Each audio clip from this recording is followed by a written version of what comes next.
Hello everybody, ProtoFoxy here, coming back at you with another video. And today we are going to be taking a look at another Magic deck here, but not something I usually do where it's either Modern or Pauper. Today we are actually going to be taking a look at a Pioneer deck. Format. Now the Pioneer format, for those who don't know, is a format that was created not too long ago that features cards that were that did really well in Standard, but didn't have a home in other Eternal formats. And the Pioneer format itself is a non-rotating format, which starts from the Return to Ravnica block and then goes forward. Obviously, you can't use fetch lands. That's part. It's got its own ban list. The fetch lands are part of it. And to be completely honest, I'm not a big fan of the Pioneer format. A lot of my friends do play it. So it's one of these situations where it's like, okay, I'll get some decks built up, but the real beauty part of it is I was buying up a lot of the Challenger decks. So it made it, the barrier of entry even a little less expensive, but really the whole point of the Pioneer format is to give cards that don't necessarily have a home in, say, Modern or Legacy or whatever, so some extended life here. And that's what it is. So today, we're going to take a look at one of the first Pioneer decks I put together. This is Izzet Phoenix. Now, this is the Pioneer version of a deck that did really well in Standard when it was legal. It was an outlier for a little bit, but now it's seeing some resurgence in the format. But let's just go ahead and get a look at the card selection here. We've got part of the namesake here. We've got 4 Arclight Phoenixes, for those who don't know. Arclight, oh, sorry for the glare here. Let me adjust the lighting real fast before we get talking about it. Here, let's do this. Boom, there we go. That's definitely a bit better. So we've got 4 Arclight Phoenixes, 3 generic and a red for a 3/2 flying hasty Phoenix. That reads, at the beginning of your combat on your turn, if you cast 3 or more instant and sorcery spells this turn, return Arclight Phoenix from your graveyard to the battlefield. And the whole point of the deck is to cast a bunch of cheap instant sorceries, get this guy in the graveyard, and it comes out and does some work. Really good card, and when it was legal in Standard, it was very expensive. Now, not so much, but still very good. So we've got 4 of those guys. We've got 3 Crackling Drakes, 2 blue, 2 red, for a star 4 Flying Drake, which reads, Crackling Drake's power is equal to the total number of instant and sorcery cards you own in exile and in your graveyard. When Crackling Drake enters the battlefield, draw a card. Just another really, really good threat on the battlefield. Again, puts in a lot of work and gets really big in the power department real quick. And that 4 toughness really makes it tough to deal with. Then we come over here to 3 Brazen Borrowers, a generic and 2 blue for a 3/1 Fairy Rogue, which has an adventure for a generic and a blue, which is Petty Theft. Return target non-land permanent and opponent controls to its owner's hand. Just really, really good removal there. Otherwise, its creature side is flash, flying, and it can only block creatures with flying. Just a really, really good card there. And then we've got 3 Thing in the Ice. 1 generic and a blue for a 0/4 Horror Defender. It enters the battlefield with 4 ice counters on it. When you cast an instant or sorcery spell, remove an ice counter from Thing in the Ice. Then, if it has no ice counters on it, transform it, and it transforms into a Woken Horror, a 7/8 Kraken Horror. When this creature transforms into a Woken Horror, return all non-horror creatures to their owner's hands. Massive threat once it transforms, clears the board. Excellent, excellent finisher in the deck. So we'll get that back in its sleeve there. And that is a creature package of Izzet Phoenix in Pioneer. And we'll move on to the spell package. We've got 4 Opt, which is a single blue for an instant that reads scry 1, then draw a card. Real basic stuff, real nice way to cantrip. We've got 4 Chart a Course, which is a generic and a blue for a sorcery that reads draw 2 cards, then discard a card unless you attacked with a creature this turn. So you cast this on your main phase, and then you're going to discard. The whole point of using this is to pitch your Izzet Phoenixes into the graveyard to get them basically for free.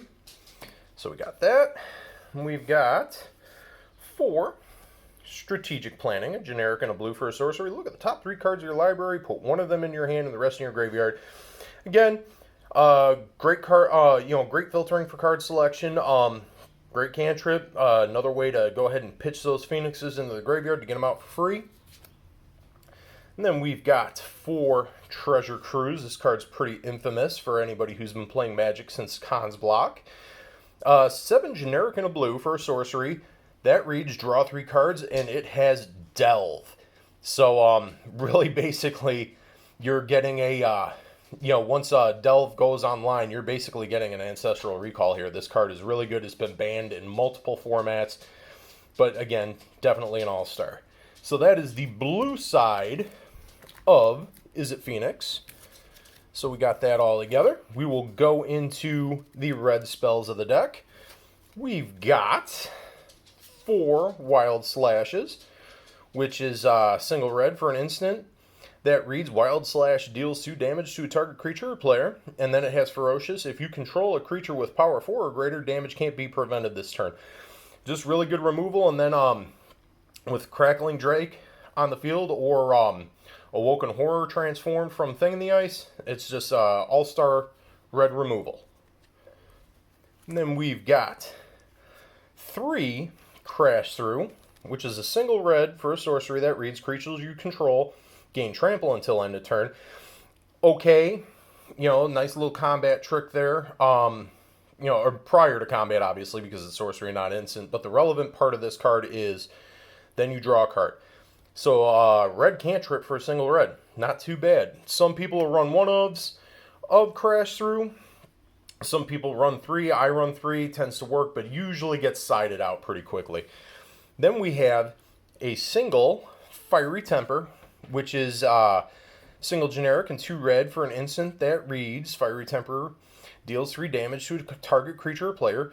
Has Madness, so of course you're doing a lot of discard with all your cantripping and stuff, trying to pitch your Izzet Phoenixes. You can pitch this to the graveyard and then cast it for its Madness cost, and then it becomes a Lightning Bolt. Not too bad, not too bad. So that's the red of the deck for the spell package, and then we've got 3 Izzet Charms, blue and a red for an instant that reads choose 1. It's a modal spell. Counter target non-creature spell unless its controller pays 2. Izzet Charm deals 2 damage to target creature, draw 2 cards, then discard 2 cards. Again, great way to pitch cards for Arclight. Getting that in the graveyard, powering up your Crackling Drake, all good stuff. Definitely a really good modal spell there. And then we'll go into the mana base. So we've got 4 Shivan Reefs. We've got 4 Sulphur Falls. You can see I got some foreign ones. I believe that one's Chinese and this one's Korean. We've got 3 Steam Vents. And then we've got 3 Spire Bluff Canals. And then we've got 3 Mountains, 3 Islands. And that is the mana base of the deck. So, get this all back together. That is Izzet Phoenix and Pioneer. Izzet Phoenix and Pioneer. Definitely a fun deck to play. Not really a difficult learning curve for the deck at all. It's basically just you're drawing cards, you're pitching cards, trying to get them Arclights for free. Cast a massive Crackling Drake. Just a lot of fun. And like I said, it was fairly cheap for me to put together because I already had a lot of the cards considering that I bought up the Challenger decks. Some of this stuff is relatively inexpensive now. I believe Izzet Phoenix is like $5 or $6. Sat on the outside of top tier for a while, but now it's kind of making its way back. Still has some pretty rough matchups. I actually just played it this past weekend, and for those, when this video goes up, this is going up right after Memorial Day, so hopefully y'all had a safe and enjoyable holiday. But this past weekend, I played this deck and went up against Mono Green Stompy and just got completely wrecked. But I think I also, had some pretty unlucky draws and kept some questionable hands. But it's a good deck, performs decently, does what you want it to do. Just be aware of your rougher matchups and sideboard accordingly. Again, sideboard is dependent on your local meta. So there's that. But yeah, if it's something you want to try and get into the Pioneer format, this is definitely something to try. With all that said, first, you're going to see this sweet, sweet Pauper Guild playmat. Links in the description below to where you can get yourself some sweet, sweet Pauper Guild swag.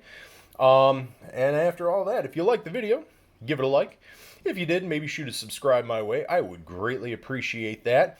And remember, folks, wash your hands. Wear your masks if you're not vaxxed. And if you are vaxxed, maybe still wear your mask just to kind of protect yourself from people around you, all that good stuff. Whatever, not trying to push any agendas, but you do you. Wash your hands, wear masks, and be kind to your fellow human being. And I will see you in the next video.